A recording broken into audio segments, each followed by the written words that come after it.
The morning smelled like exhaust and cold coffee, and the silence that only existed in parking lots at 6 in the morning. Nora Hayes had learned to identify silence by its texture over the 16 months they had been living in the Ford Focus.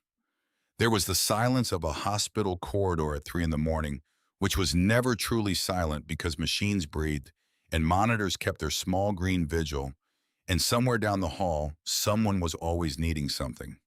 There was the silence of the apartment they had lost, which had been the silence of absence.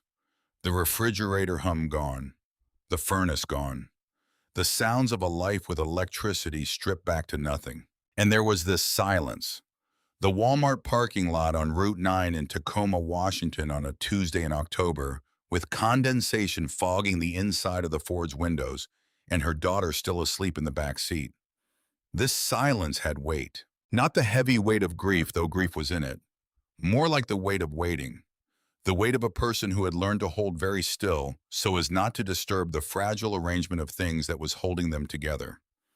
A person who had calculated in the precise way that people calculated when the margin for error was zero, exactly how much motion was permissible before something critical shifted. Nora sat in the driver's seat with both hands wrapped around a paper cup of gas station coffee that had gone lukewarm 20 minutes ago.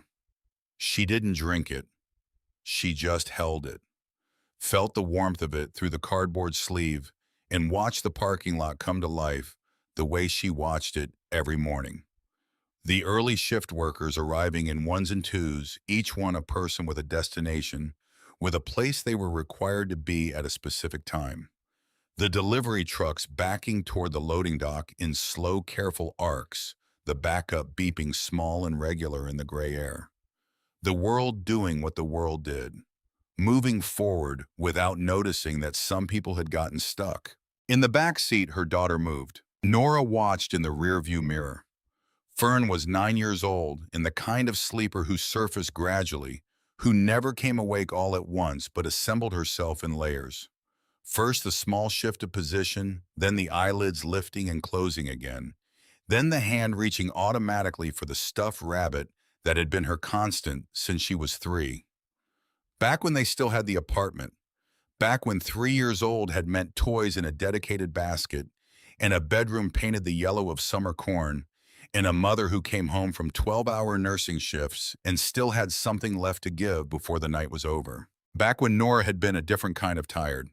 Now she watched Fern find the rabbit in the darkness of the back seat, watched her daughter's hand close around its worn ear with the automatic assurance of long habit, watched her sit up slowly and look at the fogged windows without any sign of the confusion that mornings in unfamiliar places produced in most children.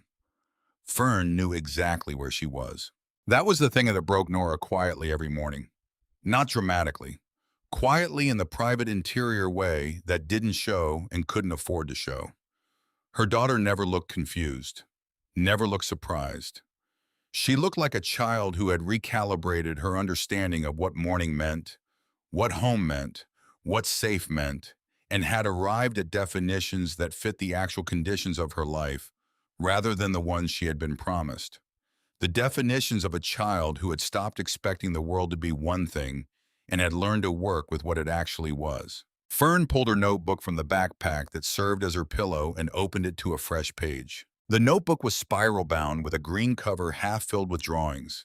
If you looked through it, and Nora had many times in those late hours, when Fern slept and Nora sat in the driver's seat, unable to do the same, you would find page after page of houses. Always houses. Some with gardens and swing sets in the yard. Some with fences and dogs. Some with proper chimneys and smoke curling upward in hopeful loops. All of them with 3 stick figures standing in front of the door rendered in the slightly uncertain line of a child who was working at the very edge of her current skill. Always 3 figures. A tall one, a short one, and sometimes a very small one that Fern had never explained and that Nora had never asked about. Fern drew in the gray morning light coming through the fogged windows. Colored pencil, patient and methodical the way she did everything. She gave the house in today's drawing large windows with curtains visible behind the glass. She gave it a porch with a railing. She gave it mountains behind it that she colored in layers of blue and purple, though she had never in her 9 years seen mountains that looked like that, except in library books and on the maps she liked to study. She did not know she was drawing Montana. She could not have known. Neither of them knew yet that Montana existed for them in any particular way. That possibility was still sitting in a cream-colored envelope at a women's shelter 3 miles away, waiting to be found, waiting for a Tuesday morning, and a walk through the cold, and a moment at an intake desk that would redirect everything. Nora took the granola bar from the glove compartment and broke it in half. The halves were not equal. They never were. She put the larger half on the armrest between the seats where Fern would reach for it without prompting, and took the smaller half for herself without drawing attention to the arithmetic of it. Fern reached for the granola bar without looking up from her drawing. "Thank you, Mom." "You're welcome, baby." This was their morning liturgy. Simple and complete.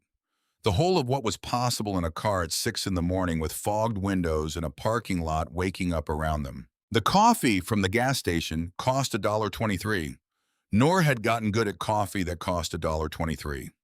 It was the kind of thing you learned without meaning to, which gas stations had the cleanest bathrooms, and which ones left you feeling worse than before you went in, which libraries opened earliest, and had the most reliable Wi-Fi signal, which fast food parking lots were willing to look the other way about a car that had been sitting in the same spot since yesterday afternoon. You learned the geography of survival, one detail at a time, until the map was so complete and so ordinary that you forgot there had ever been a different map. Until the map felt like the territory rather than an adaptation to it. She had been a registered nurse. She still had the degree.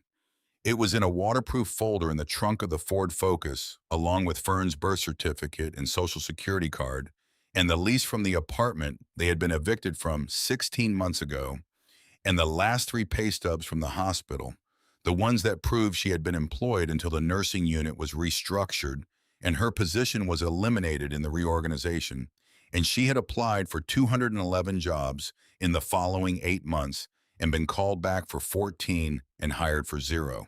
The degree did not keep you warm, but she kept it anyway. Because the person who had earned it at 26 while working night shifts and raising an infant on the floor below Mrs. Okafor's apartment, the apartment with the good heating that person deserved to have her proof kept safe. Even when the proof was all that remained of the life the proof was supposed to support. At 7:15, Nora helped Fern change into her school clothes in the cramped back seat with the practiced efficiency of people who had made peace with their circumstances without accepting them as permanent. Peace and acceptance were not the same thing. She had learned that distinction the hard way, had spent several months early in their homeless period conflating them, believing that adapting to a situation meant endorsing it, and had only separated the two concepts when she understood that her survival required the first and her dignity required refusing the second. Fern's school clothes were clean. Nora had made sure of that through whatever means were available, the laundromat on Clement Street that took quarters, the occasional use of a friend's washer when a friend's situation permitted it, the specific focus of a mother who had decided that her daughter's clothes would be clean regardless of where they were sleeping. It was a small thing. It was not a small thing. The bus stop was 4 blocks away. They walked it together in the cold morning. Fern's backpack on her shoulders, with the broken zipper held closed by a safety pin, Nora in the scrubs from her last nursing job that were threadbare at the knees, now from washing and wearing and washing again. Both of them breathing white steam into the October air. They did not hold hands. Fern had decided at 8 that hand-holding was for smaller children, but they walked close enough that their arms sometimes touched, which was its own form of the same thing. Jessica asked if she could come over after school, Fern said. Nora kept her face where she needed it. This happened sometimes, the invitations, the questions, the ordinary social needs of a 9-year-old navigating a school environment while carrying a secret that most adults would not have been able to manage with her composure. Fern had developed a set of architectures for the truth, plausible and temporary, and always being refined. "I told her we were moving soon," Fern continued. Her voice was matter-of-fact, the voice of a child who had become practiced at this. "I said our house is all packed up in boxes. She said that's why her mom always says moving is the worst. I said, yeah. Nora stopped walking. She turned and looked at her daughter, at this small, serious face that was too old for nine in ways that had nothing to do with intelligence and everything to do with what had been asked of it. At the eyes that had her father's darkness and her grandfather's steadiness, and something else that was entirely Fern's own. Something that had been forged in the specific conditions of the past 16 months and that could not have existed without them. She knelt on the cold sidewalk in her worn scrubs and pulled her daughter into a hug that threatened to take apart everything she had been holding together since she allowed herself those 5 minutes in the driver's seat. I'm going to fix this, she said into Fern's hair. I promise I'm going to fix this. Fern's arms came around her, small and fierce, and absolutely certain in the way that only children were certain, with a certainty that did not require evidence. I know, Mom. A pause that contained something that Fern was deciding how to say. We've had worse. Remember Portland? They had indeed had worse. Portland was when the Ford broke down and they had slept in a bus station for 2 nights, and the security guard on the second night had been unkind about it in a way that Fern had absorbed and filed away without comment. Portland was a data point in the taxonomy of their difficulty that a 9-year-old could produce and rank and contextualize.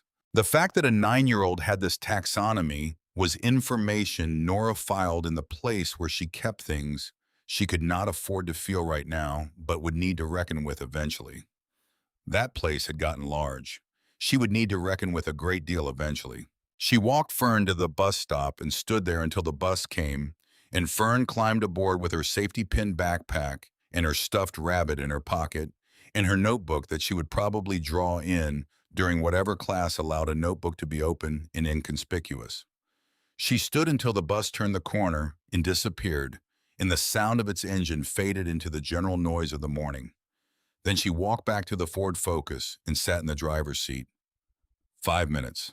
That was the rule she had made for herself somewhere in the third month of living in the car, when she had understood that the grief and the fear and the anger needed somewhere to go, and that she could not afford for them to go everywhere. 5 minutes in the driver's seat in the early morning after Fern was on the bus. Let whatever needed to move through her move through, then close it, then get back to the business of the day. She sat with her hands on the steering wheel and let herself feel the full weight of the granola bar broken in unequal halves, and the scrubs with the worn knees, and the bus stop where Fern had climbed aboard without looking back. Because looking back was for children who were not sure they were safe. And Fern had decided long ago to perform certainty regardless of whether she felt it. 4 minutes and 50 seconds. Then she drove to the shelter. Sister Ruth's women's shelter on the east side of Tacoma was a place Nora knew well. She had first come here at 19 with infant Fern and a carrier against her chest, running from a man whose fist came out at night. Running from a marriage that had been a mistake from its first months, but that she had stayed in for reasons that made sense at the time and seemed impossible to explain now. Sister Ruth had been running the place, then younger, but recognizably herself already, with the manner of a woman who had seen too much to be surprised by anything, but had not let that stop her from caring. The shelter offered the use of its address for mail. A P.O. box cost money they did not have.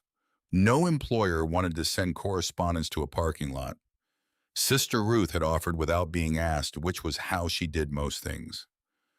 Nora, Sister Ruth said when she came through the door, there's a letter for you, came yesterday, looks official.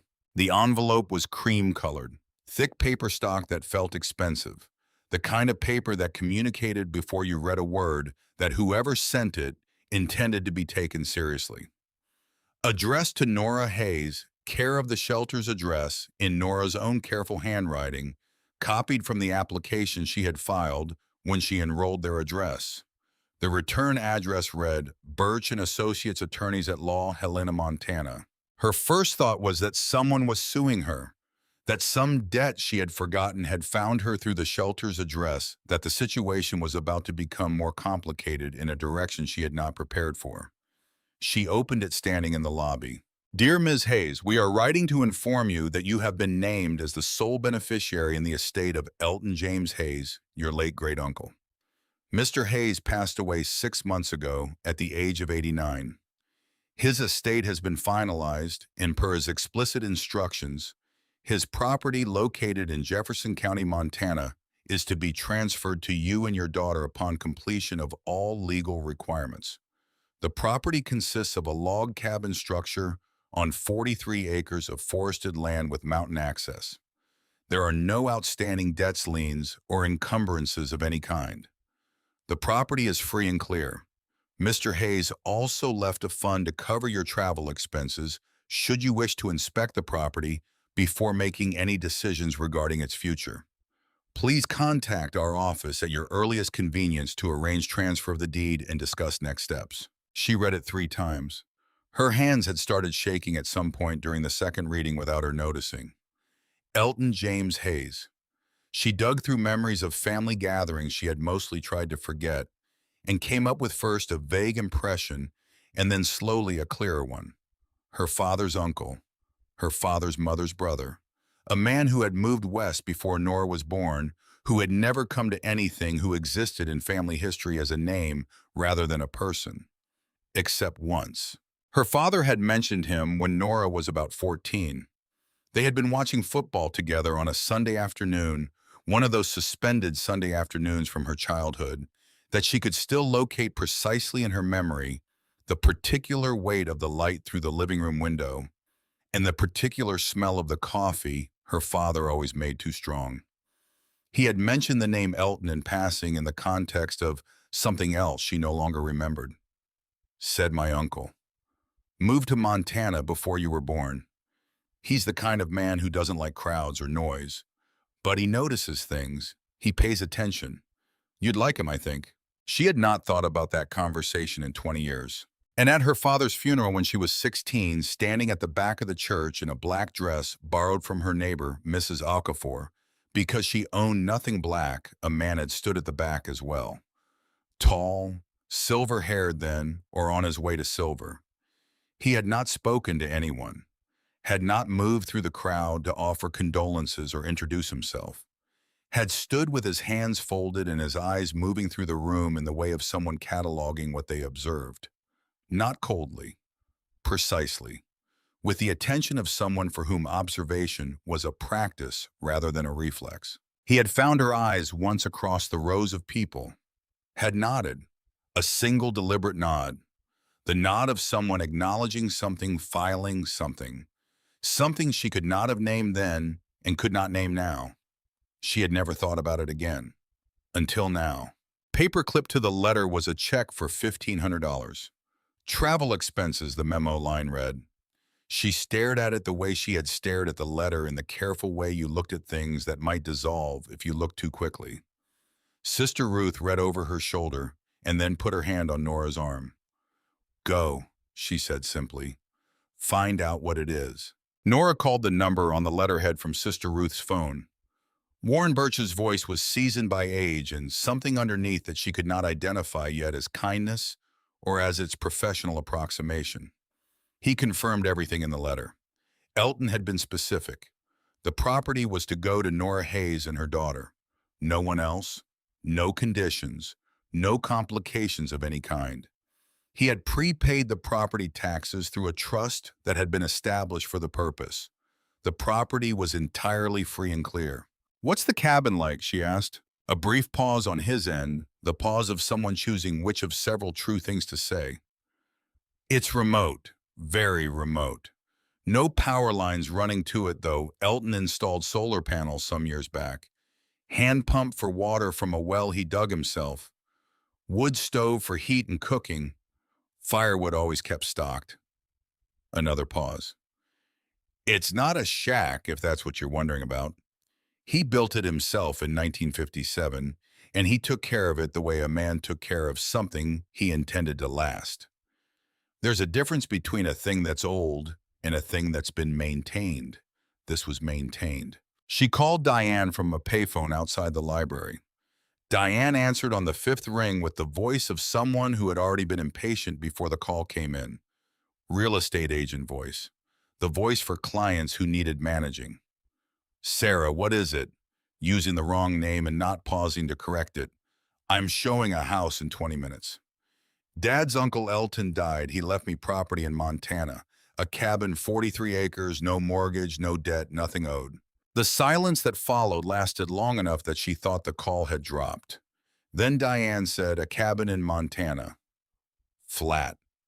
The verdict of someone who had already processed the information and reached a conclusion. Nora, you can't manage a studio apartment right now. What are you going to do with property in Montana? Sign it over to me.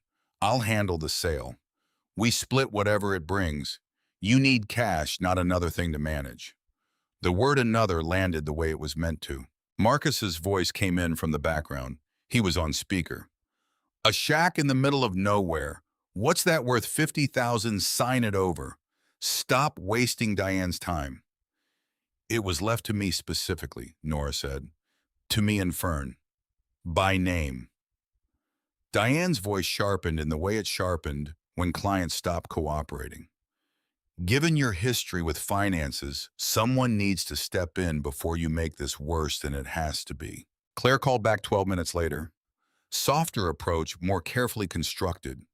She used the language of concern, talked about complexity and expertise, and wanting to protect Nora from making decisions under stress. The message underneath all of it was identical to Diane's. Give it up. Give it to us. You're not capable of this. Derek was on the conference call Diane organized 20 minutes after that. He was there in the way that meant he was present, but had not yet decided what to do about being present. His silence was not the silence of someone who had nothing to say. It was the silence of someone who was listening to the sound of his own thinking and hadn't reached a conclusion. Nora was standing with one foot outside the library door when the calls finally ended. She was already beginning to form the thought that she would go, that she would drive to Montana and see a cabin that a man who had nodded at her once across a church had left to her by name, that she would do this because the alternatives were what they had always been, and the alternatives were not working. She had not heard Fern come up behind her. Fern stood 3 feet away with her backpack on her shoulders home early from school, on a half day that Nora had forgotten about, which told her something about the state of her mind this morning. She had been there for part of the conversation, maybe most of it. Her face held the expression it got when she had received information that made her angry and was in the process of deciding what to do about being angry. She decided. Nora watched her daughter walk forward and lift the phone receiver directly from her hand and speak into it in the clear, steady voice of a 9-year-old who had nothing left to lose and no patience for cruelty dressed up as concern. You didn't call when we were sleeping in the parking lot, Fern said. Don't call now. She handed the phone back to her mother, looked up at her with eyes that carried her grandfather's steadiness in them like a permanent feature. Are you going to let them take our cabin? Nora looked at her daughter. The answer came without needing to be constructed. No, she said. I'm not. They left 2 days later. The packing took 35 minutes, which was the truest measure of what they had. Clothes in garbage bags because suitcases were heavy and the trunk was already occupied by the essentials. Fern's school supplies, Nora's nursing textbooks that she had refused to sell through 2 years of increasingly desperate arithmetic because selling them would have meant accepting that she was no longer going to be a nurse and she was not ready to accept that. The waterproof folder with documents, a shoebox of photographs, mostly of her father, a few of Fern as a baby, one of the apartment before it became the former apartment. The last thing Nora put in the car was the letter from Warren Birch, folded carefully along the original creases and placed in the glove compartment where she could reach it without unbuckling her seatbelt. Proof, if she needed it, that this was a real thing happening in the real world and not something she had constructed from exhaustion and need. Fern sat in the back seat with her notebook open to a fresh page that she had titled at the top in her careful printing, The Journey to Our New Home. Below the title, she had drawn the Ford Focus, with 2 figures visible through the windows and mountains. In the distance, colored in the layers of blue and purple she had been using for months in her drawings of houses. She did not know she had been drawing them already. Nora looked at the drawing in the rearview mirror. She did not say anything about it. She pulled out of the Walmart parking lot for the last time. They drove east on Interstate 90. The landscape changed the way important things change, not all at once, but in increments small enough that you registered each one as unremarkable while they were accumulating into something significant. Tacoma's industrial sprawl became the suburbs, became the farmland of eastern Washington, became the forests before the mountains became the mountains themselves, and then on the other side of the mountains, the sky opened up. There was no adequate preparation for the sky east of the Cascades if you had grown up on the western side. It was simply more of a thing that you thought you had understood, more in every direction. Blue that went further in all dimensions than blue had any right to go. Fern pressed her face against the window. Mom, the sky is different here. Different how? She considered the question with the seriousness she brought to anything she was trying to say accurately. More of it. They stopped for gas in eastern Washington at a station where an older man in a worn cap looked at the loaded Ford and the two of them and went inside without comment and came back with two chocolate bars that he set on the car roof between the fuel cap and the windshield and returned to his pump. Nora looked at the chocolate bars for a moment. Put them on the armrest. They ate them in the afternoon driving toward Idaho with the windows cracked. Neither of them said anything about it. Some things did not need saying. The rest stop in Idaho had picnic tables and an honor system coffee dispenser that someone had filled recently. Fern spread her paper map on the table and traced their route with her finger measuring distances against the map's scale with the edge of her notebook as a ruler. 312 miles today, she reported. Tomorrow we need about 400 to reach Montana, then 2 more hours to Helena from the state line. Good navigation. It's not math, it's navigation. She looked up from the map. The evening was cold enough that her breath was visible. Mom, do you think there will be bears, real ones? Montana wild ones. Yes, probably. The expression on her face was the one she used when something was exactly what she'd hoped for, but she was trying to receive it with appropriate composure. That is genuinely cool. They slept in the rest stop lot that night with semi-trucks idling nearby and the interstate never going entirely quiet. Nora woke 3 times from dreams she could not reconstruct, but that left her sitting upright with her heart working too fast. Each time she opened the glove compartment, read the letter in the phone's flashlight, folded it back along the creases. Still real.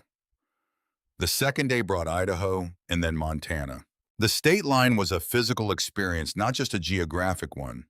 The sky did not simply open, it declared itself, spread from horizon to horizon in a blue so total and so cloudless that it looked manufactured like something from the background of an illustration in a children's book about places that were too beautiful to be ordinary.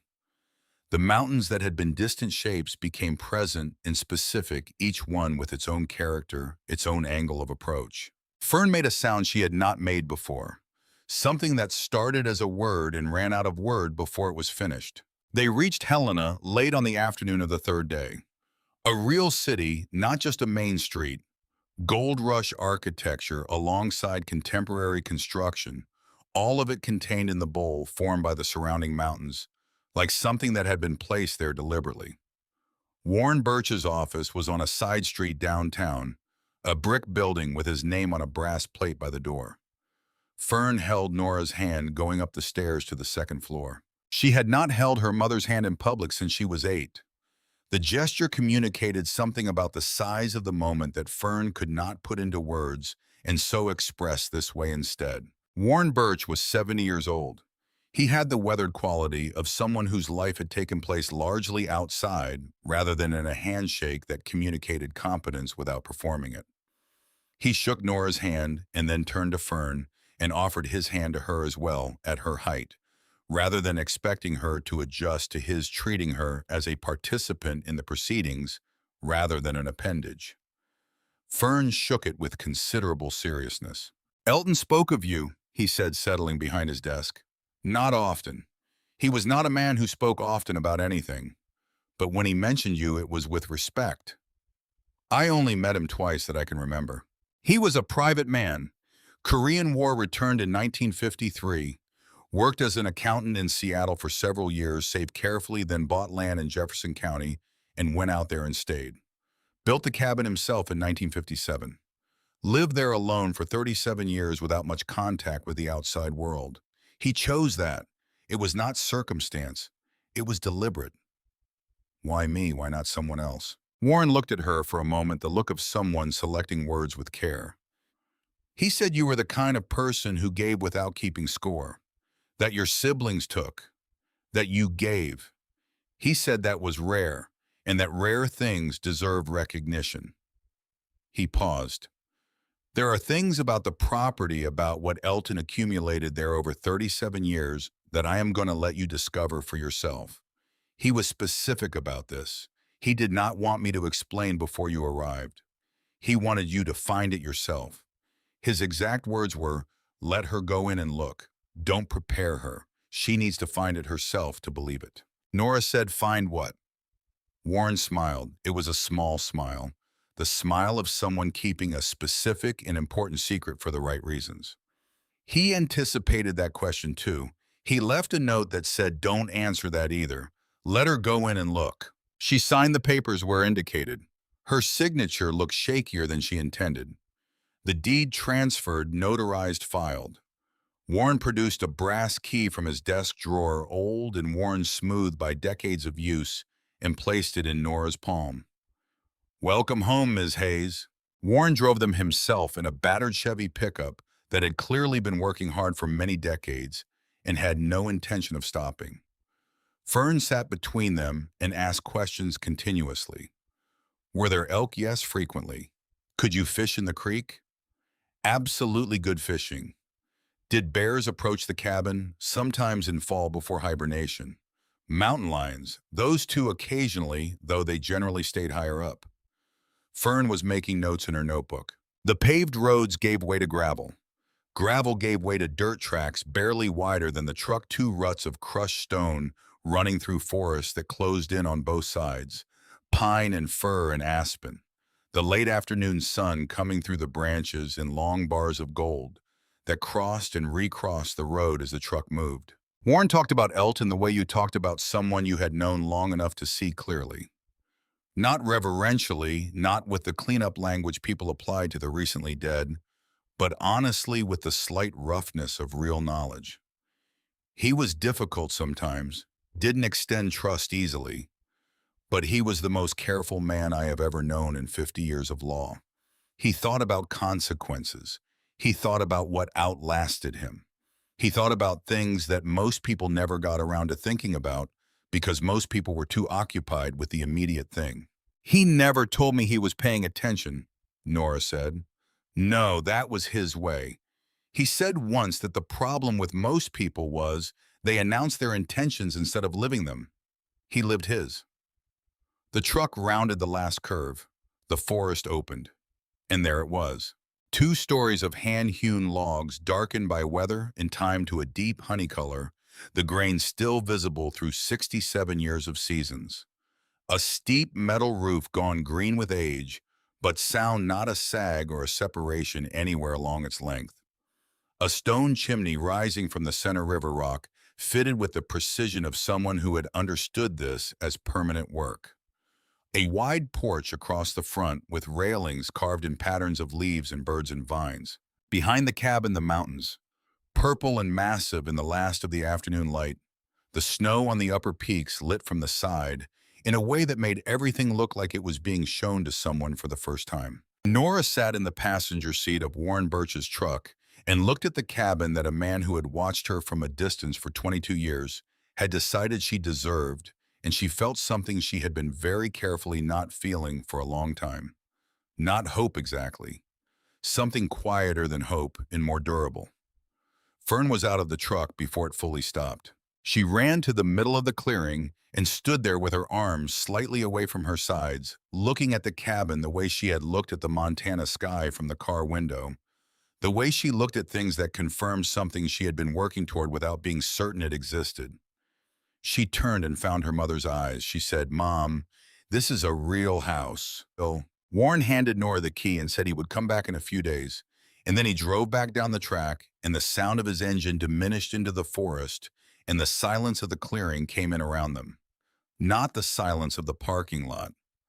This silence was full of birds and the movement of trees, and the distant sound of a creek running over stones below the ridge, and the whole enormous, quiet breathing of a mountain valley in October, which was the sound of a place that had been itself for a very long time and intended to continue. Fern had already reached the porch. She stood at the door with both hands wrapped around the key the way she held things that mattered. "Want to do the honors?" Nora said yes. Fern fit the key into the lock. It turned smoothly, well-oiled despite the years, and the door swung open with a sound that was barely a sound at all. Warm air moved out to meet them.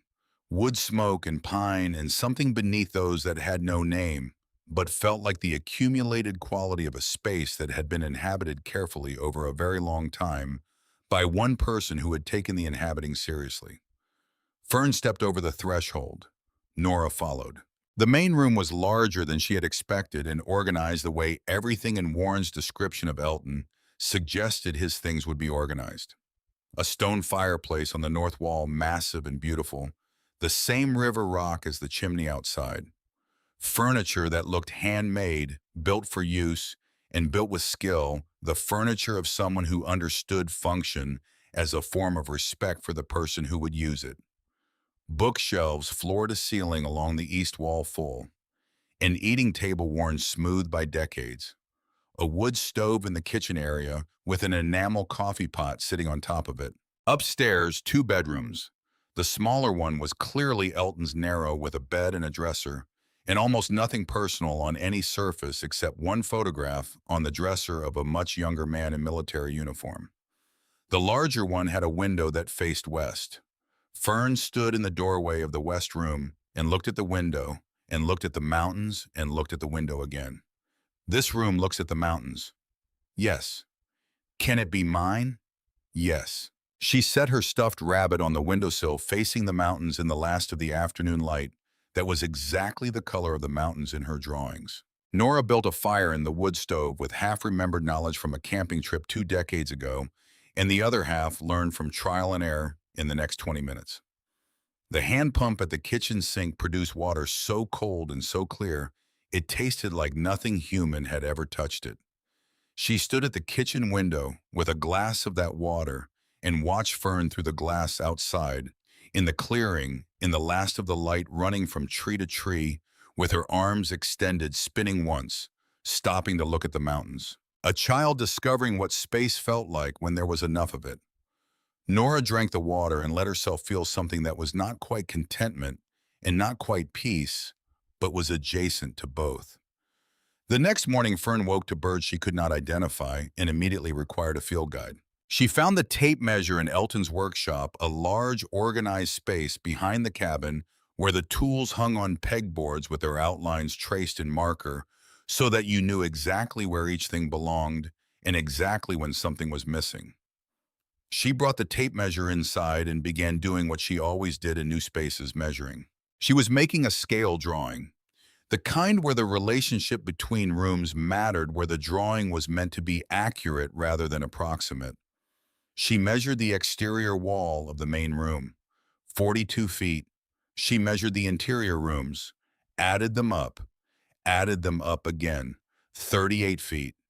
She came and found Nora in the kitchen, where water was heating on the wood stove for coffee from the tin Elton had left. "Mom, there's 4 feet missing." Nora set down the tin. They measured together, methodically, starting from different points, checking against each other's work. 42 feet outside, 38 feet inside, regardless of how you counted, regardless of which wall you began from. 4 feet unaccounted for by any interior space or by any reasonable calculation of wall thickness. They studied the walls. The logs were solid and continuous, no seams or breaks anywhere visible. The fireplace dominated the north wall, built from river rock, fitted together with the precision of a craftsman who had understood this as work meant to outlast him. Fern walked the carved mantel. She had been looking at it since the night before, cataloging the birds and leaves and vines that covered its length.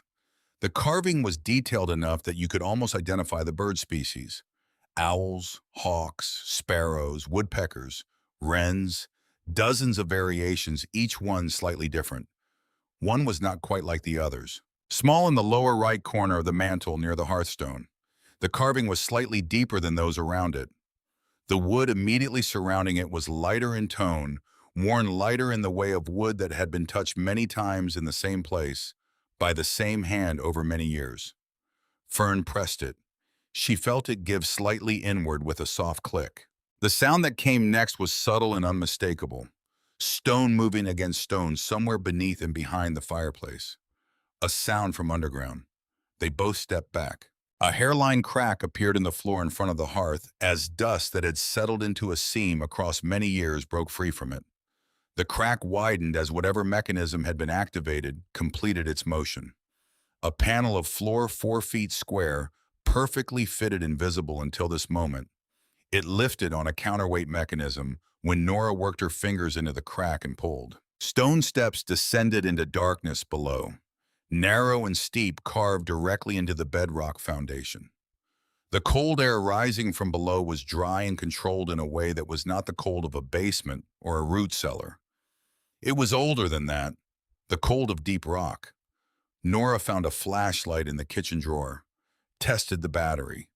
The battery held. She stood at the top of those stairs with the flashlight and her daughter pressed against her side, and she thought about a man who had said, "Let her go in," and look who had said, "Let her find it herself," so she would know it was real. "Ready," Fern said. Nora looked at her daughter. "Ready." They went down. 12 steps of stone carved directly into the bedrock, the edges worn smooth by decades of one man's feet going down and coming back up and going down again over 37 years of work she could not yet imagine. The flashlight beam moved ahead of her into the dark below, and then something happened that she had not expected. The lights came on. Not all at once, in sequence, one after another down the length of the room below amber, warming first and then brightening to a cooler white that was not the white of ordinary bulbs. It was the white of galleries, the white of rooms designed for looking carefully at things that deserve careful looking. Motion activated, connected to the solar system on the roof. Elton had wired this room to respond when someone entered it, which meant he had expected someone to enter it, which meant the room had been waiting. The room that revealed itself as the lights came up was not a basement. Nora stood at the bottom of the stairs and did not say anything for a long time. The ceiling was vaulted, supported by hand-hewn beams that must have taken months to shape and place down here in the rock beams that curved overhead with the organic authority of something grown rather than constructed. The walls were smooth stone dry and maintained at a constant cool temperature that she understood immediately was not accidental. Built-in shelving ran the full length of both walls, shelving that was not the rough work of a storage space, but something designed for specific contents with proper joinery and careful finishing, and the treatment of someone who understood what would go on the shelves and what those things required. The contents. Against the west wall in frames with UV protective glass fitted over each panel paintings, arranged with proper spacing, each lit from above by a directed source on an adjustable arm. Not hung casually, hung the way paintings were hung in the Tacoma Art Museum, the way professional curators hung things that mattered. She moved toward the nearest painting. Mountain landscape, oil on canvas. The frame was solid dark wood, the corners joined by someone who knew how to join corners. The light catching the paint surface revealed texture, visible brushwork, the physical evidence of a hand in motion. The signature in the lower right corner was a name she half recognized from somewhere in the residue of knowledge you absorbed without particularly trying to absorb it. Art history. The humanities elective she had taken in nursing school because it fit her schedule. She kept walking along the east wall bookshelves. Not the bookshelves of someone who bought books to fill a space, each volume in its own archival sleeve of acid-free material. She pulled one carefully. First edition, 1935. Dust jacket protected by a transparent overlay. She put it back where it had been. Along the south wall, glass-fronted cabinets low with velvet-lined interiors. Coins in geometric rows on custom inserts. Ancient coins. She could see that much from the patina and the irregularity of their edges, and the faces on them that belonged to no currency she had ever handled. Roman, Byzantine, each one labeled in a tiny, precise hand. In the center of the room, a desk, not positioned casually, centered deliberately oriented so that whoever sat behind it had a clear view of every wall, every shelf, every cabinet. An oak desk, massive its surface, worn with the evidence of decades of concentrated work. Papers in neat stacks, a mechanical pencil, a loop the kind used by people who looked at things very closely for professional reasons, and on the desk lying open a journal. The handwriting inside was small and exact, each entry formatted identically. Acquisition date description, price paid authentication details, current estimated value. Organized the way ledgers were organized by accountants, which was exactly what Warren had told her Elton had been. He had known how to see value that other people missed. He had known how to record what he saw. She turned pages. A landscape by Albert Bierstadt, purchased at an estate sale in Portland in 1963 for $375. Current value as of last appraisal, $52,000. A Winslow Homer watercolor acquired from a private seller in Boston who had needed to liquidate quickly. Price paid $420. Current value $41,000. A Mary Cassatt pastel. Two Andrew Wyeth studies. A Frederick Remington bronze bought at a ranch auction in Wyoming in 1971 for $600, noted as worth at least $18,000 by 1994. Then the financial pages, stock certificates, companies she recognized now as pillars of the American economy, but these records showed what they had been when Elton first bought shares in them. Apple Computer, 1976. IBM, 1968. Microsoft, 1986, which Elton had noted with characteristic understatement, risky but sound fundamentals. The columns showing what he had paid and what those positions had become, as the decades compounded them, looked like columns from a story rather than a ledger. She turned to the final pages. One entry at the end, separated from the others by a blank page. The handwriting the same, but the intention different. The handwriting of someone writing something final. August 1994. Total estimated value of collection as of this date, based on current market conditions and professional appraisals, completed August 1994.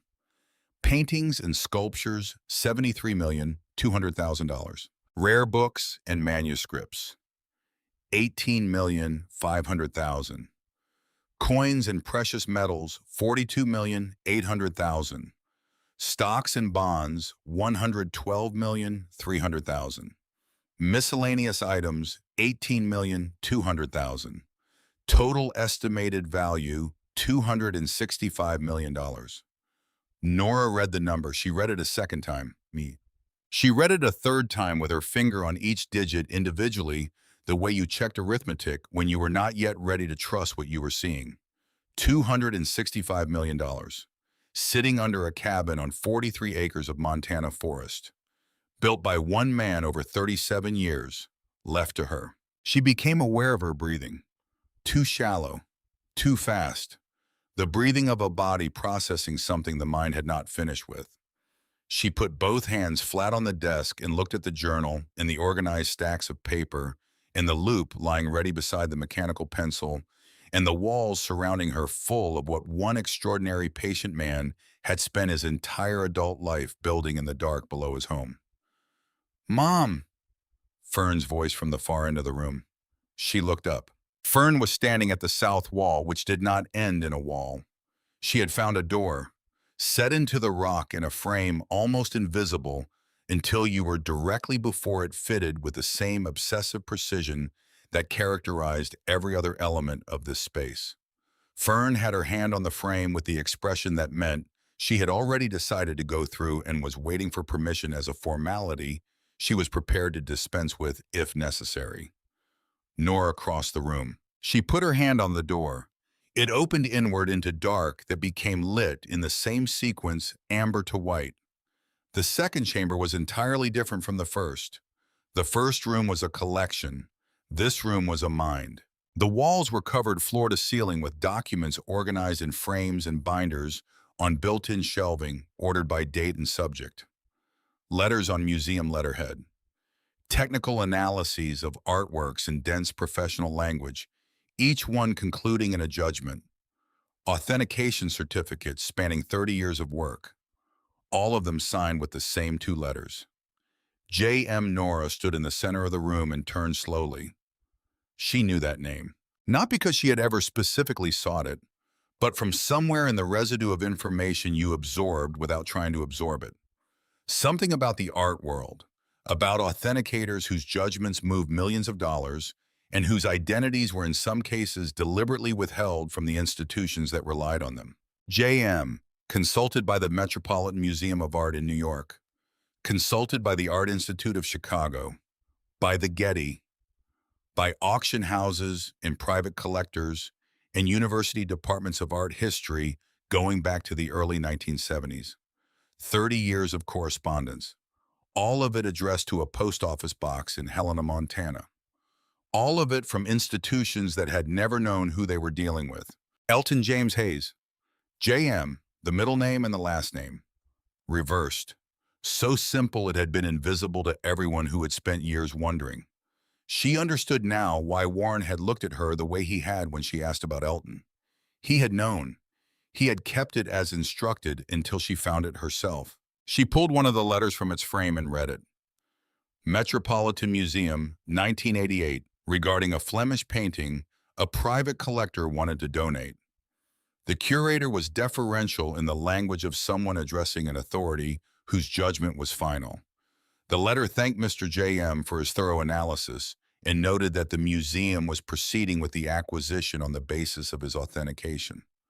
A lifetime of work, and no one had known who was doing it. In the corner of this room, on a small table separate from the main desk, a wooden box. Plain walnut, made from the same dark wood as the cabin furniture. No lock. A small paper card tucked under the lid. The card said Nora. Her hands were steady when she opened it. She did not understand how they were steady, but they were. Inside, resting on folded dark cloth, a photograph. Printed on actual photographic paper, black and white, 5 inches by 7. She knew the image. She knew it because she had been in it. A church interior. Rows of pews, people's backs to the photographer, their attention on the front of the room. And standing at the back, slightly apart, a young woman. 16 years old, dark-haired, in a black dress slightly too large because it had been borrowed from Mrs. Okafor, who wore a larger size than Nora did, not looking at the front of the room, looking at the floor. She remembered this. She remembered standing at the back because the front rows were occupied by people she barely knew, and the closeness of them made it hard to breathe. She remembered looking at the floor because if she looked at the casket, she was going to make a sound she could not take back, and there were enough sounds in that room already, and she had decided that morning that her function was to hold herself together. What she had not known, had never known for 22 years, was that someone else had stood at the back and had had a camera and had taken this photograph. Her clearly in focus at the center, and at the edge of the frame, slightly soft, partly behind a structural column, visible only if you knew to look the shoulder and arm of a tall man, standing apart from everyone else. The way a man stood who had spent 37 years alone in a forest and had come into a room full of people only because something mattered enough to come for. He had been there. He had been there and he had watched her and he had taken this photograph, not to possess her image, but to keep evidence of something he had seen. A 16-year-old girl in a borrowed black dress holding herself together for everyone else in the room. Under the photograph folded once a piece of paper, typed, the letters of a man who had made legibility a professional habit. I watched you that day. I watched you decide not to fall apart. You didn't know anyone was watching. You were 16 and you just lost your father and the room was full of people who needed things from you, and you gave them what they needed without asking anything back. I decided to keep watching, not to interfere, not to introduce myself, only to pay attention to what I was watching become. What I saw over the following years confirmed what I saw that day. You give without keeping score. That makes you rare. I am not leaving this to you as a gift. I am returning something to its right place. The person who accumulates without giving back has misunderstood what accumulation is for. I trust you to understand what to do with what I have built here. I have been watching you become a person worth trusting for 22 years. That was enough for me. Nora sat down on the stone floor. She did not do it deliberately. Her legs simply arrived at a different calculation about what was appropriate to the situation and executed that calculation without consulting the rest of her. She sat on the floor of a room 50 feet below a mountain cabin in Jefferson County, Montana, and she held a photograph of herself at 16 in a letter from a man who had watched her from a distance for more than 2 decades and had decided without ever speaking directly to her that she was who he had been building something for. She sat there for a while, not crying, not thinking in complete sentences, just breathing in the dry, cool air of the room that Elton James Hayes had built below his home over the course of a life she had not known about. Fern found her. She had been somewhere on the other side of the room, and she came around the end of the main desk and looked at her mother sitting on the floor and sat down beside her without asking why. She pulled the stuffed rabbit from her sweater pocket and held it in her lap. They sat together in the light that Elton had wired to come on when someone entered. After a while, Fern said, "There's a safe." She said it the way she said everything. Matter of fact. A piece of information that seemed relevant. Where behind the main desk, there's a gap in the shelving that I measured. The gap is bigger than the shelving thickness requires. Of course she had measured it. Nora got up. The safe was set into the rock behind the desk, a recessed panel with a combination dial in its center. Old, the dial worn smooth by use. Custom fit into the space when the room was built, which meant it had been planned from the beginning. Fern was already studying it, her notebook open, her pen in her hand. "What are you looking for?" Nora asked. "The combination." She didn't look up. "What's the most important thing here that has numbers?" Nora looked around the room. On the desk in a display case she had passed without stopping 2 military decorations on their ribbons in a velvet-lined case. A bronze star, a purple heart. On the back of each medal, barely visible without leaning close, a serial number. On the purple heart's citation card, folded inside the case, a date. November 18th, 1951. She told Fern the numbers. Fern worked through them systematically, trying various combinations with the methodical patience of a child who had decided this was a solvable problem and intended to solve it. The date straight, the date reversed, the serial numbers in different configurations. She did not express frustration. She simply moved from one attempt to the next. "What if it's not the date he was wounded?" she said after a while. "What if it's the date he came home?" Warren had said came back in 53. Fern tried variations of 1953, different arrangements of month and year, extended versions. On her 9th attempt, the dial gave a sound like a single tooth finding its seat, and the door swung open. Inside the safe, 4 items. A VHS tape with a date written in Elton's hand on white tape across its face, September 3rd, 2005. A letter sealed, addressed to Nora. The handwriting was shakier than the typed note, the handwriting of a man writing closer to the end of something. A second letter sealed, addressed to Fern. Below the name in parentheses in the same unsteady script, "The brave girl who finds my secret." And a tube of rolled paper, architectural from its weight and diameter, secured with a rubber band that had dried and cracked with age. Nora spread the tube carefully on the desk. A land survey map. The kind produced by county assessors with elevation lines and property boundaries and parcel numbers in the corners. The header read, "Jefferson County, Montana Conservation. Land Trust Survey. Blue Sky Holdings, 1998. The boundary lines on the map did not describe 43 acres. She found the scale indicator. She measured the boundary lines against it with the mechanical pencil lying on the desk. She measured them again. She found Warren Birch's card in her jacket pocket and looked at it for a moment before calling, calculating the time, deciding it did not matter. He answered on the second ring. "The map," she said. A pause. "You found it. It says Blue Sky Holdings, and the boundary lines are not 43 acres, Warren. I measured them against the scale.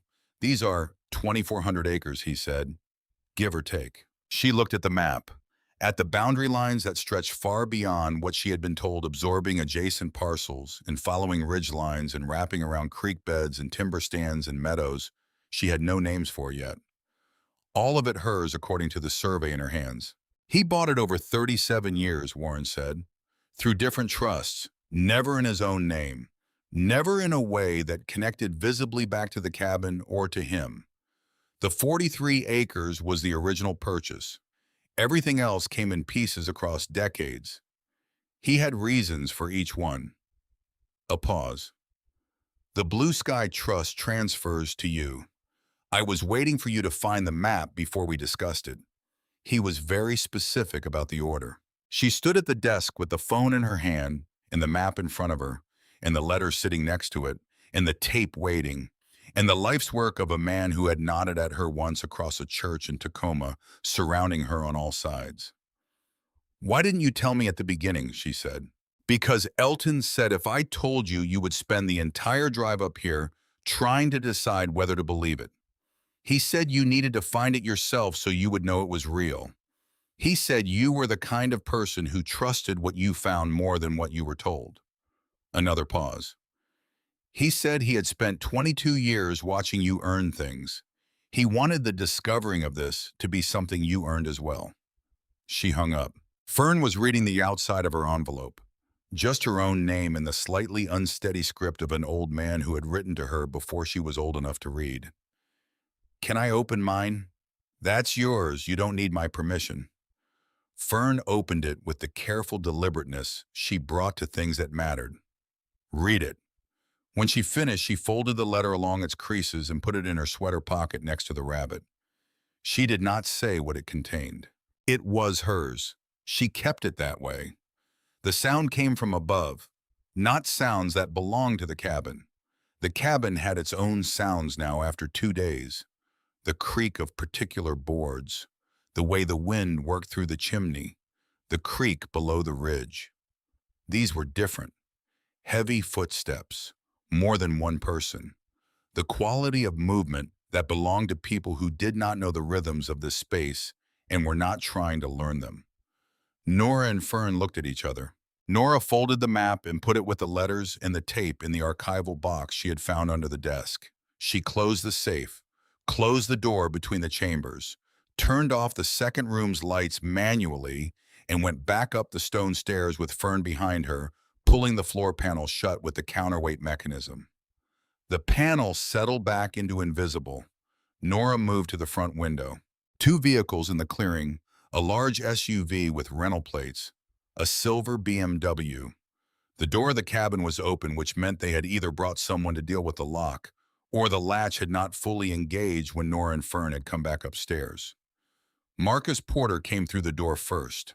Taller than Diane, broader, the build of someone who had once been athletic and had let it settle into something heavier. He moved through the room with the baseline assumption of someone who was already beginning to calculate ownership. Diane behind him, then Claire, then a man in a suit with a briefcase billing by the hour expression. Gerald Thorne, attorney at law, and behind him a woman with a camera already shooting. "Nora!" Diane's voice was warm, the way it was warm with clients who needed managing. "I'm so glad you're safe. We were worried." "How did you get past the gate?" Warren was very helpful, said with the confidence of someone who expected to be believed. Whether it was true was impossible to know. Diane had spent 20 years in real estate and had made truth and its approximation indistinguishable. Marcus stepped toward her. He did not offer his hand. "We need to discuss the trust," he said. "Which trust?" "The land trust, Blue Sky." He said the name with the flatness of someone who had said it many times before in internal meetings and legal consultations. Not casually, prepared.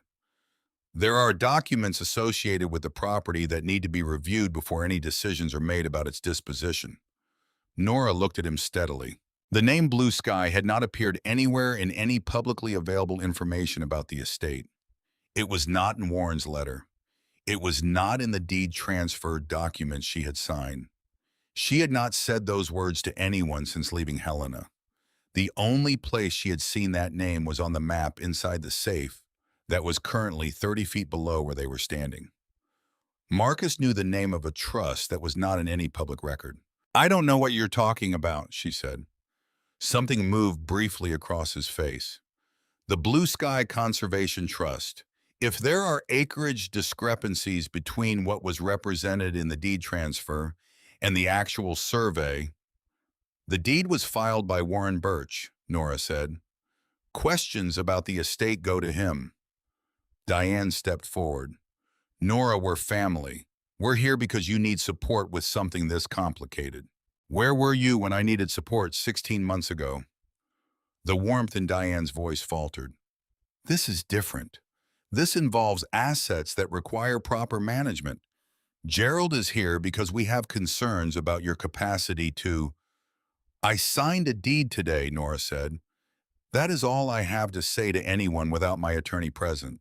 Gerald Thorne stepped forward and handed her an envelope. "Ms. Hayes, I'm serving notice of intent to file a petition for guardianship of your estate and your minor daughter's interests, based on concerns about your capacity to manage assets of this scale. Your history of housing instability and financial difficulties will raise serious questions about judgment. You'll be formally served within 48 hours." He said it the way you handed someone a parking citation, not cruelly, mechanically. Nora took the envelope. Her hand did not shake. Marcus looked past her toward the back of the cabin, toward the fireplace wall, with the expression of a man who had a map in his mind and was measuring the room against it. "Is there a basement?" he said. "The cabin was built in 1957, Nora said. "Solid rock foundation, no basement." He held her eyes for 3 seconds. She held his back. He looked away first. They left the way people left when they had accomplished a specific objective and were moving to the next phase. Not dramatically, systematically. The photographer took exterior shots on the way out. The SUV reversed down the track. The BMW followed. Fern came from the hallway where she had been standing during the exchange. She had her notebook in her hands. She had been drawing. She handed the notebook to Nora. A sketch of the main room with all 4 visitors labeled by position. Diane, arms crossed, facing window. Marcus moving toward back wall. Claire near door watching. Thorne opening briefcase. At the bottom of the page in Fern's careful printing, Marcus knew about Blue Sky. 9 years old. Nora's phone rang before she had finished looking at the sketch. Derek. She almost did not answer. Then she thought about his silence on the conference call, the silence of a man in the process of deciding rather than a man who had already decided. She answered, "Nora." His voice had a quality she had not heard in it before, something stripped of the usual insulation. "I'm not in the lawsuit. I'm removing my name from the petition." She said nothing. "Marcus hired a private investigator 8 months ago," he said. "Before Elton died, before any of us knew anything about the estate, he had someone watching Elton's property records. He knew about the land, he knew the acreage, he knew about the conservation trust." A pause. "The GPS tracker on your car was Marcus, not Diane. She thinks this is a family dispute about fairness. For Marcus, it was always a real estate acquisition." Nora sat down at the kitchen table. "He convinced Diane and Claire that you were the problem," Derek said. "That you would ruin it, that someone competent needed to manage it. And maybe I believed that too for a while because it was easier than the alternative." His voice roughened. "The alternative is that we took money from you that you gave us in good faith, and we spent it, and when you needed us, we weren't there. And now there's something worth having, and here we are again. That is what this is. That's not family." Nora held the phone and looked at the fireplace wall, thought about what was on the other side of it. "I'm sorry," Derek said. "I know it doesn't help now, But I'm saying it. She said, "Thank you for telling me." She hung up. Fern came and sat across the table. Her notebook was closed. The rabbit was in her pocket. 9 years old, 3 days in a car, a secret room found and a safe opened, and 4 adults confronted and documented. "Are we okay?" Fern asked. Nora looked at her daughter, at the face that carried everything it had been asked to carry without being designed for any of it. "Yes," she said, "we're okay." She picked up her phone and called Warren Birch. He answered on the first ring. She said, "I need a lawyer, not just for the estate, for a guardianship petition, and for illegal surveillance and a private investigator operating on land that has legally transferred to me." A pause, and then, "I know 2 people, I'll call them tonight." Sylvia Hartwell arrived before sunrise. Her car had seen better decades, but ran with the conviction of something well-maintained and intentional. She was 53, lean, silver-streaked hair, pulled back practically with eyes that processed rooms the way experienced clinicians process symptoms, methodically, without showing what they found until they were ready to act on it. Robert Briggs came with her, 46, former public defender, currently private practice. He had the quality of composure that came specifically from 15 years in rooms where people lied under oath, an immunity to perform certainty that showed in the particular stillness of his attention. They had driven from Helena before it was light. Sylvia sat at Elton's kitchen table and placed a legal pad in front of her and a pen beside it and looked at Nora. "Start from Tacoma," she said. "Tell me everything." Nora told her everything. She did not editorialize or attribute motives or assign emotions to other people's actions. She described events in the order they had happened with the specific details she remembered noting where she was uncertain. The parking lot, the letter, the calls with Diane Marcus, Claire Derrick, the GPS device, the drive, Warren, the cabin, the floor panel, the first chamber, the second chamber, the photograph, the map, Marcus naming Blue Sky before he had any legitimate way to know that name, Derrick's call. Sylvia's pen moved throughout. She did not interrupt. When Nora finished, Sylvia looked at her for a moment with the look of someone adjusting an assessment. "You have more documentation than clients who have been building cases for years," she said. "The GPS tracker is the first thing we use. That's illegal surveillance, potentially stalking. Derrick's statement connecting it to Marcus is criminal exposure that changes the leverage in every room we enter." Robert leaned forward. "The folder you found in the safe, Marcus's letterhead, the Blue Sky survey materials. Can you describe the internal memo precisely?" "Blue Sky Properties letterhead. The survey was dated 2 years ago. The memo said acquisition target upon subject's death. Blue Sky Conservation Trust estimated 2,400 acres. It had a date 8 months before Elton died." Robert wrote something. "He ran a real estate acquisition operation against a dying man's estate. That's not a family dispute, that's fraud. They worked for 3 weeks. The petition had been filed, which meant the clock was running. Gerald Thorne was experienced and well-funded and operating on the assumption that a single mother who had been sleeping in her car for 16 months would be overwhelmed by the process, would capitulate or make errors under pressure, would not have the resources or the stamina to mount a real defense. He was wrong on both counts. Nora had spent 2 years managing survival with no margin for error whatsoever. She had maintained Fern's school attendance without exception. She had documented every financial transaction, every loan she had made to her siblings, every request for repayment, and every silence in response. The nursing degree in its waterproof folder was not the only document she had kept. She gave Sylvia the folder. Sylvia came back the next day with a list of what they had and what they still needed.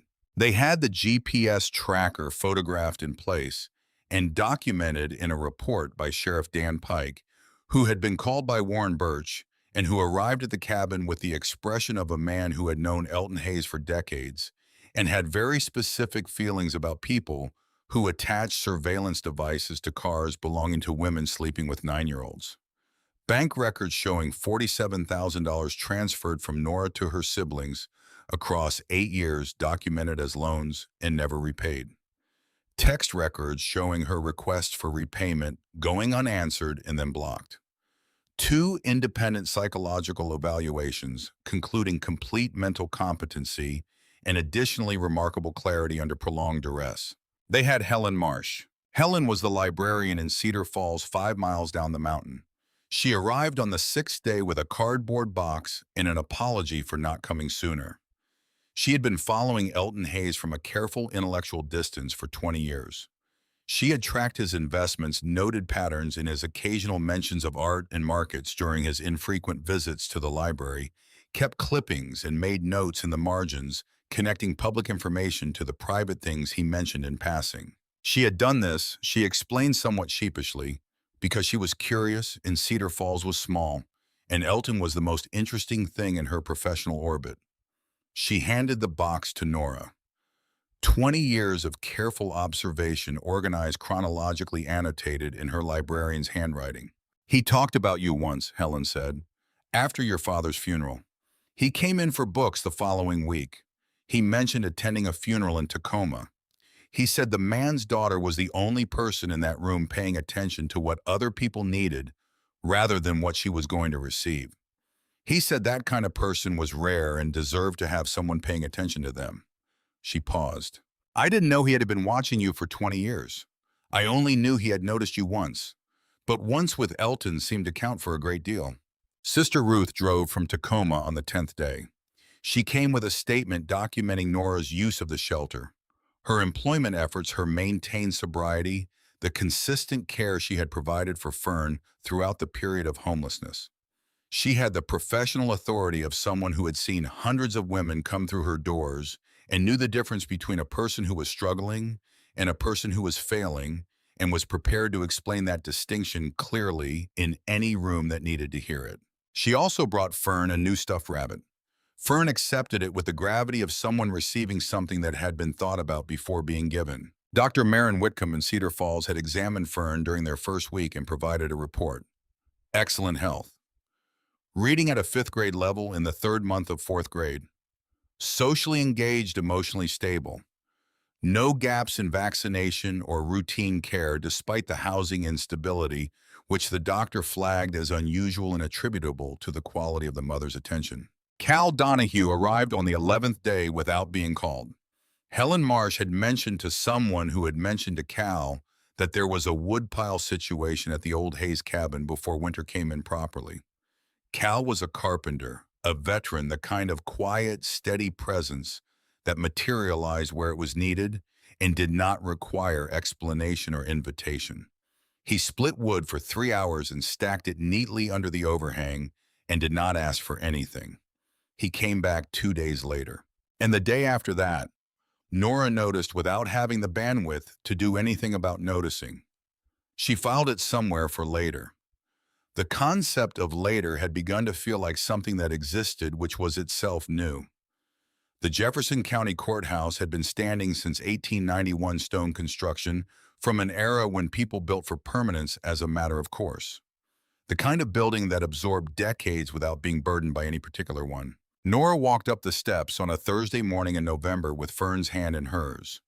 Not because hand-holding was required, because Fern had reached for it that morning without ceremony, the gesture of a child who had assessed the size of the day and made a decision about what it called for.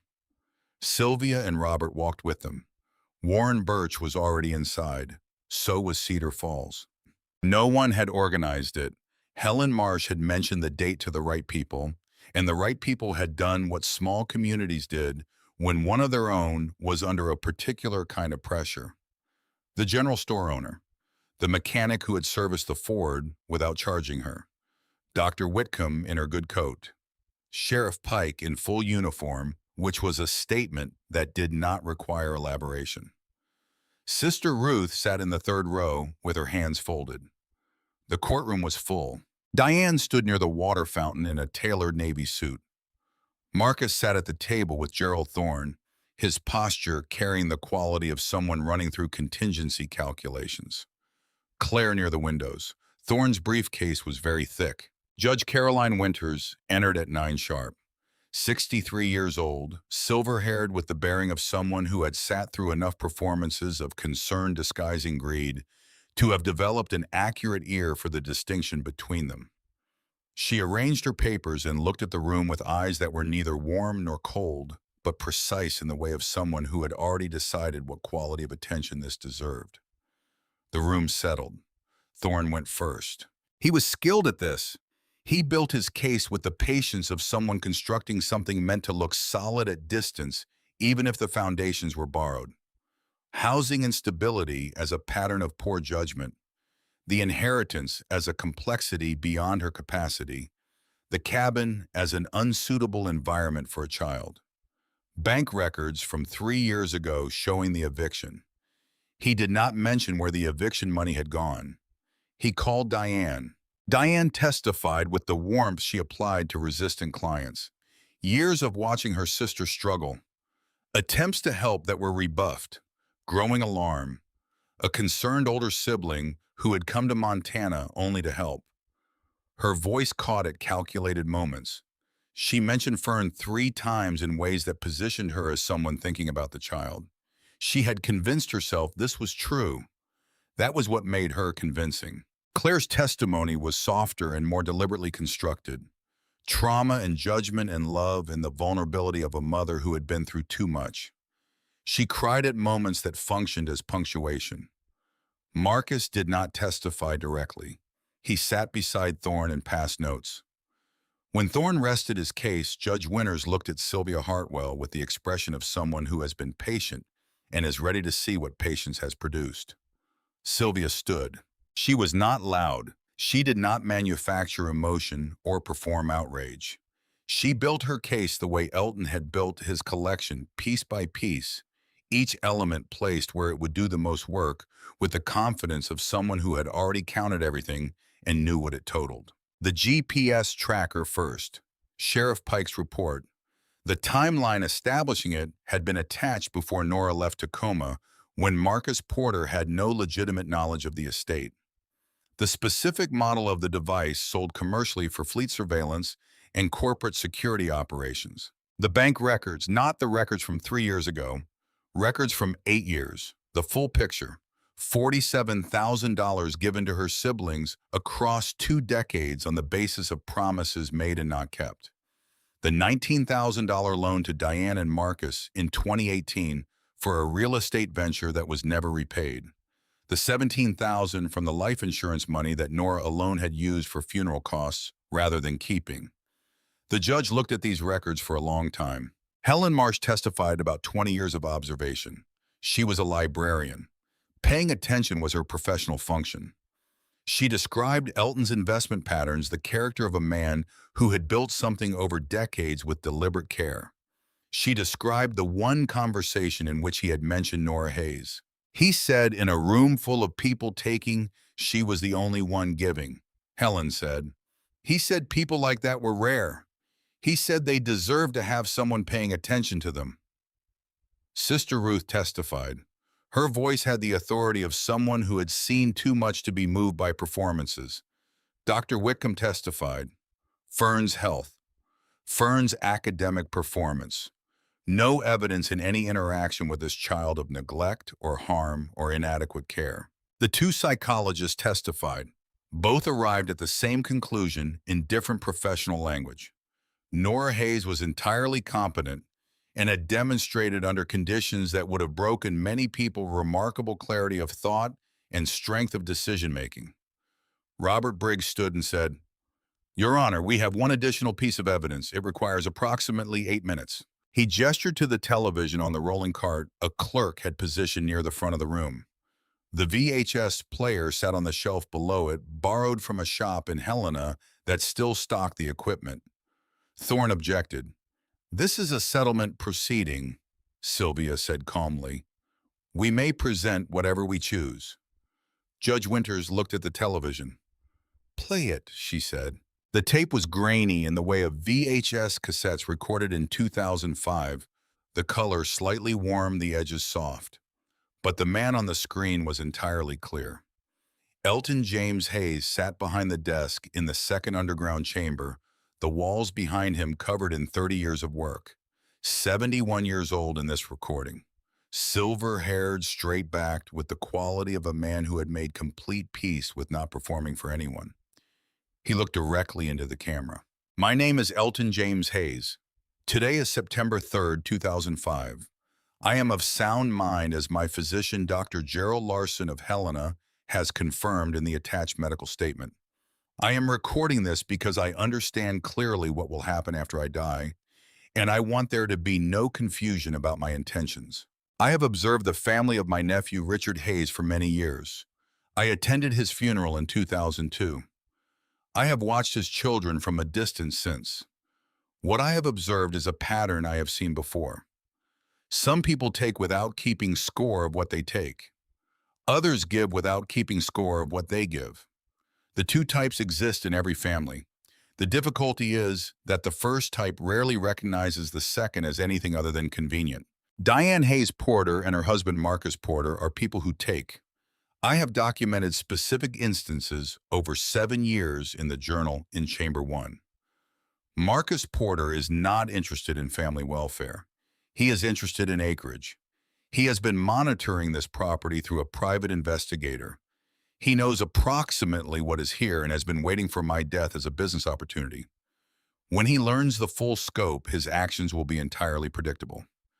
I am telling you this now so that no one can pretend to be surprised. Claire Hayes follows whichever direction offers the least resistance. Derek Hayes had not committed clearly to either course when I recorded this. These are observations, not judgments. People can change. Nora Hayes gives without keeping score. I have watched her do this for 22 years since the afternoon I stood at the back of her father's funeral and watched a 16-year-old girl in a borrowed black dress decide to hold herself together for everyone else in that room. I have continued watching since. Everything I observed confirmed what I saw that day. I am leaving everything I have accumulated to Nora Hayes and her daughter. Not because of blood, because of character. I have watched her earn this for 2 decades. She may not know she was being watched, but I was watching. To any court reviewing this, I am a Korean War veteran, a former certified public accountant with 32 years of professional experience, and the person known in certain professional circles as JM, whose authentication work many major American art institutions have relied upon for 30 years. I am entirely competent. These are my wishes. I am asking that they be honored. To Nora, stand firm. You deserve what I am leaving you. Use it to give Fern the life she has earned by being brave enough to have you as her mother. Blood does not make family. Character does. The screen went to static. The room held the silence of something that could not be unsaid. Marcus Porter looked at the table in front of him. Whatever calculation he had been running had arrived at a number he did not like. Judge Winters set down her pen. She looked at Diane for a measured moment, at Marcus, at Claire. I have heard testimony from professionals in multiple fields, from community members, and from the parent and child at the center of this case, she said. But perhaps the most significant piece of evidence before me is what has not yet been heard. A pause. I would like to hear from the child if she is willing. Fern had been sitting beside Sister Ruth, straight-backed, her notebook in her hands. She looked at Nora. Nora gave her nothing, no encouragement, no signal in either direction. This was Fern's. Fern stood up. She walked to the witness stand the way she walked everywhere, with the deliberateness of someone who had decided on their destination before they started moving. She was small enough that when she sat in the witness chair, her feet did not reach the floor. She sat with them slightly out from the seat in the composed way of a child who was not going to fidget. Judge Winters looked at her for a moment with the expression of someone recalibrating. Fern, she said, this is a serious situation, and I know it must be strange to be here. I'd like to hear from you about living with your mother if you're willing to talk about that. I'm willing, Fern said. Tell me what that's like. Fern considered the question the way she considered things that deserved consideration. My mom is the strongest person I know, she said, not because nothing hard happened to her, because hard things happened, and she kept going. When we lived in the car, she always made sure I ate first. She walked me to the bus stop every morning, even when it was cold. She helped me with homework at the library. She never made me feel like being poor was something I had done or that we were less than other people because of it. Her voice was level, factual, the voice of someone reporting observations accurately. Do you feel safe with your mother? Yes, always. Even when we didn't have a house, I always felt safe because she was there. Your relatives say they're worried about you. What do you think about that? Fern's jaw set, the expression that made her look for a moment like someone much older who had been through many rooms like this one. I think they weren't worried when we were sleeping in the parking lot, she said. They didn't call then. They didn't answer when my mom called them. She paused in the deliberate way of someone being careful to say what she means exactly. They're worried now because there's money, but it's not their money. Mr. Elton watched for a long time, and he decided it should be ours. She reached into her sweater pocket and produced the letter. Elton's letter to her. The one from the safe that she had never let Nora read. She held it up. He wrote me a letter before I was born. He said I was brave. He said my mom was a good person. He said I should protect her because she spent her whole life protecting me. A pause. I'm trying to do that. Judge Winters took the letter. Read it. The room waited. When she finished, she looked at it for another moment before placing it on the bench. I have presided over a significant number of estate disputes and guardianship petitions, she said. This one is unusual in several respects. The most unusual is that a man who died months ago apparently predicted its exact contours, with considerable accuracy documented his reasoning over 20 years, and left a video specifically designed to address the arguments being made against his chosen heir. She looked at Thorne. The estate was properly transferred. The deed was notarized, the property taxes are prepaid through a legitimate trust, and the documentation of competency is extensive and unanimous. The concerns raised in this petition are not substantiated by evidence. They are substantiated by the fact that the estate is large. A pause. Those are not the same thing. She looked at Diane. What I find most striking, she continued, is that the child who just testified described a mother who maintained her daughter's school attendance, health and dignity through 16 months of homelessness. Homelessness that the financial records show was in significant part a consequence of money given in good faith to people who are now in this room claiming to be concerned about her competence. She picked up the gavel. The petition for guardianship is denied. Petitioners are ordered to pay all legal fees incurred by Ms. Hayes in defending against this action. Any further harassment of Ms. Hayes or her daughter will result in immediate motion for a restraining order. The matter of the GPS surveillance device attached to Ms. Hayes' vehicle is referred to the district attorney's office for review of potential criminal liability. The gavel came down. The Cedar Falls contingent did not cheer. They were not that kind of crowd.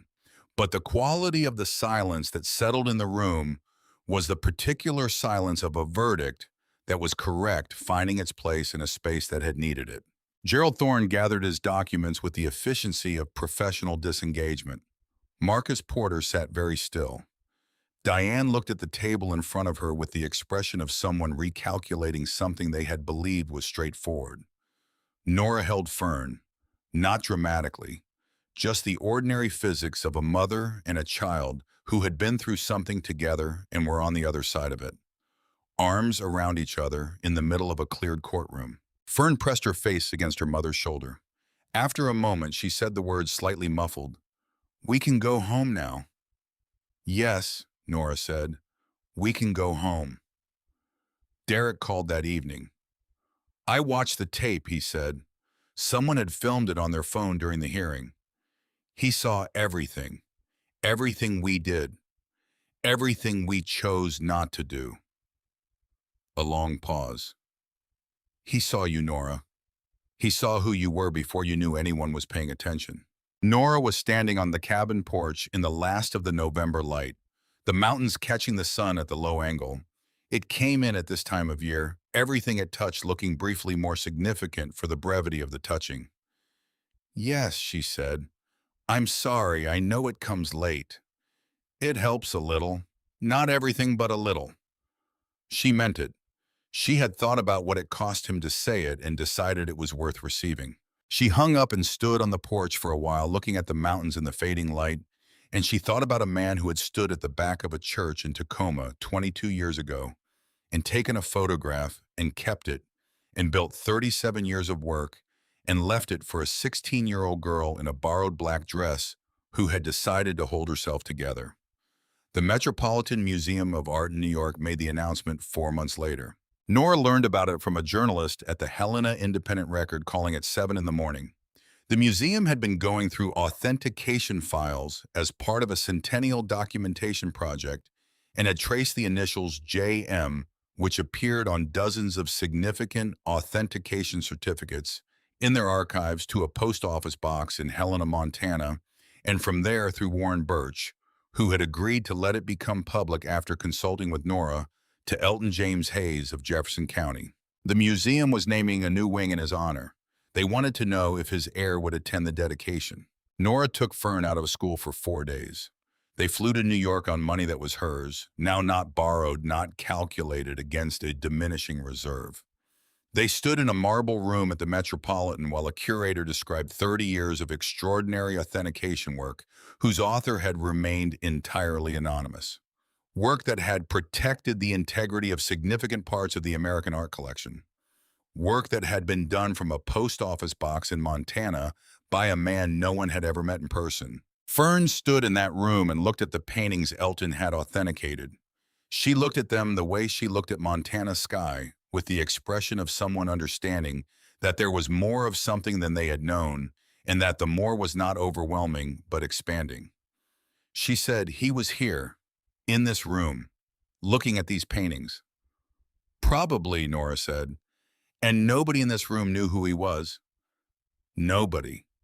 Fern thought about this. He was okay with that. He was. She thought about it longer. He didn't need them to know. He just needed to know himself. 5 years passed, not quickly. Years with that much substance in them did not pass quickly. They accumulated the way significant things accumulated with weight and texture and the kind of specificity that made them distinguishable from each other rather than blurring into a single undifferentiated past. Nora got her nursing license reactivated.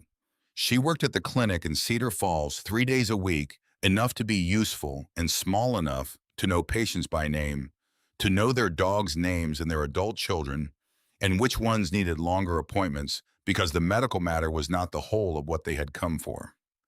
She had always been good at the part of nursing that was not strictly about medicine, the part that required being present with people in the specific way that presence was sometimes the most useful thing available.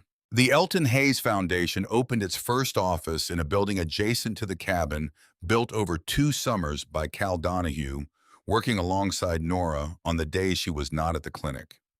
Cal built the way he did everything with the care of someone who understood that what you constructed outlasted the construction of it. The foundation provided legal aid, job training, counseling, and emergency housing for single mothers. 12 tiny homes on the property, each one a place where a woman could stop the falling and start the climbing.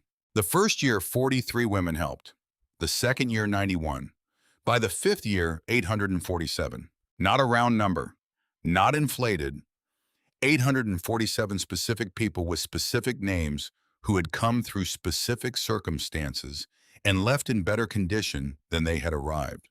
Because an accountant who had lived alone in a Montana forest for 37 years and a woman who had held herself together in a borrowed black dress at 16 had between them made something that lasted. Fern was 14. She was taller than Nora's shoulder now, which had happened with the speed that significant physical changes always had, the speed that made you understand how much of childhood was actually invisible because you were inside it.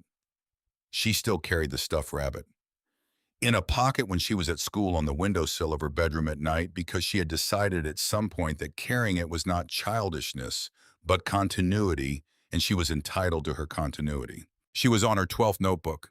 She ran youth programs at the foundation, not in the way an adult ran things, but in the way of a 14-year-old who had grown up in this work and understood from the inside what the children who came through needed, which was not to be spoken to carefully, but to be spoken to honestly.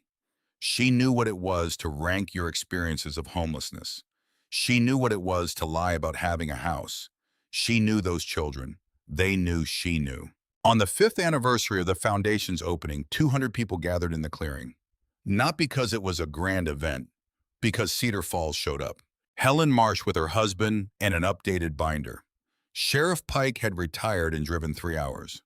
Dr. Whitcomb, the mechanic, the general store owner, Cal, who was no longer a peripheral presence, but a central one, who had built the building they were standing in front of, and who had been eating at the cabin table quietly for 4 years. Sister Ruth had come from Tacoma with 3 women from her shelter who were at various stages of the rebuilding that the foundation was designed to support. She introduced them to Nora without ceremony. "This is what you built," she said. "Not the building, these women." The garden at the center of the clearing had native plants and stone paths and benches placed where the light was right at different hours of the day, which Nora knew now in the way you knew something that had accumulated in you across 5 years of mornings. At the center of the garden, a monument carved with words she had chosen from Elton's letter "In a world of takers, remain givers. In a time of greed, maintain integrity. Build something that outlasts you." Fern stood at the podium. No notes. She did not look nervous. She looked like a person who had been thinking about what she was going to say for a long time and was ready to say it. "5 years ago," she said, "my mom and I were sleeping in a car in a parking lot in Tacoma. We had exactly what we could carry. My aunts and uncles had taken everything they could reach and then told my mom it was her fault for not having anything left." Her voice carried across the clearing without effort. A man we had barely met decided that was not the whole story. He watched from a distance for 22 years. He watched my mom be the kind of person who gives without keeping score. He built something and he left it to her, not because of blood, but because of who she was. She paused. What my mom did with it was not obvious. She could have kept it. She could have lived quietly on 2,400 acres and never told anyone. After everything she had been through, that would have been more than fair. She looked out over the clearing. Instead, she built this, because she remembered what it felt like to need it. She looked at Nora at the edge of the crowd. "Mr. Elton wrote me a letter before I was born. He said I was brave. He said to protect my mom because she had spent her whole life protecting me." A pause. "But here is what I have learned in 5 years. It is not that she protects me and I protect her. It is that we protect each other. That is what family means, not blood. Who shows up when things are hard and stays when they get harder." The applause that followed was not performance. It was the sound of people in a clearing in Montana in November saying yes to something that deserved to be said yes to.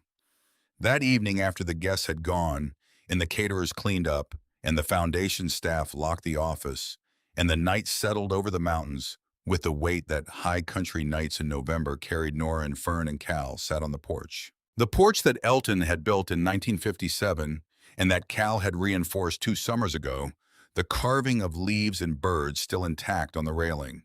The stone chimney behind them still doing what it had always done. Fern had her notebook open. She was drawing in the fading light with the ease of someone who had been drawing in various qualities of light for her entire life. When she turned the notebook so Nora could see, the drawing showed the cabin and the foundation building beside it, and the garden between them, and people moving through it. Mountains behind everything. The sky enormous above, the way Montana sky was always enormous. 3 figures on the porch. She had written at the top in her careful printing, "What we built together." Cal's hand found Nora's. She did not look at him. She let the gesture be what it had become over 4 years of evenings like this one. Something ordinary and solid and present in exactly the way that mattered. "Fern," she said. Fern looked up. "He saw you coming," Nora said. "Before you were born. He wrote you a letter before you existed." Fern considered this. I think, she said slowly, with the care she brought to things she was working out as she said them. He saw what kind of person you were, and he calculated what kind of person that would make me. Nora looked at her daughter, 14 years old in the last of the November light, the mountains behind her, the rabbit visible in her jacket pocket on her 12th notebook.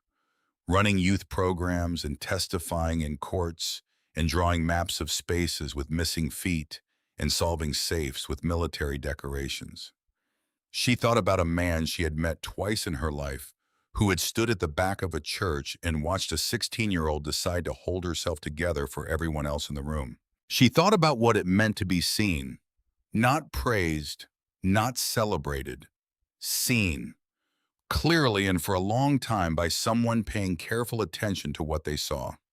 She thought about 847 women. She thought about a wing of the Metropolitan Museum named for a man who had not needed anyone to know his name, but had left it behind anyway so someone would. She thought about the Ford Focus and the granola bar broken in unequal halves, and the parking lot silence at 6 in the morning, and how long ago it seemed, and how completely it had led here. Every part of it, the parts that had felt like endings, and the parts that had felt like nothing at all. The fire in the wood stove moved through the cabin wall in sound and warmth. The stars were emerging above the tree line, the way they came out every night here, more of them than seemed possible. The sky doing what Montana sky did, reminding you that the world was larger than whatever you happened to be standing in the middle of. Somewhere below the ridge, the creek ran over stones in the dark. The same creek that had been running when Elton built this cabin in the summer of 1957. The same creek that would be running when everything they had built had become what Fern's drawings became. Records, evidence, proof that something had been here and had mattered and had been done carefully and with intention. Fern closed the notebook. She looked at the mountains. "I'm happy," she said, the way she said things that were true and that she had decided were worth saying out loud. Nora looked at the mountains too. Outside, the wind came through the pines with a sound that was almost language, and the fire inside kept the cold where it belonged. And the door of the cabin was the same door that Elton had hung in 1957, and that had been opened by a brass key in Nora's palm on an October evening that had begun to feel very long ago, and also like yesterday, the way significant things felt when you were far enough from them to see where they had taken you. She put her arm around her daughter. Cal's hand was warm in hers. The stars were out in full now, too many to count which was the right number.